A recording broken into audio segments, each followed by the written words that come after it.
OSHA's bloodborne pathogen standard requires employers to protect employees who are occupationally exposed to blood and other potentially infectious materials, or OPIM.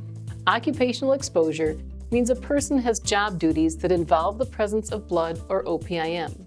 An exposure incident means that while the employee was working, something happened that could cause an infection from that exposure.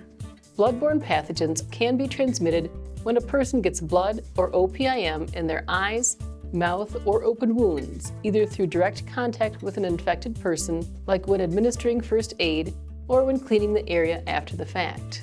OSHA's standard doesn't just cover healthcare employees. First responders, first aid team members, housekeeping employees, and security personnel are other examples of workers who may have occupational exposure.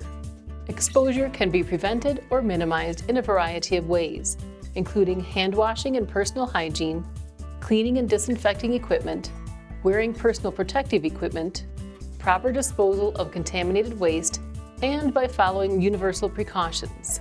Universal precautions means treating all human blood and OPIM as if they are known to be infectious for bloodborne pathogens.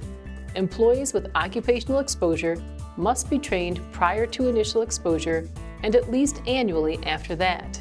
Training is also required when changes in tasks or procedures affect employees' occupational exposure.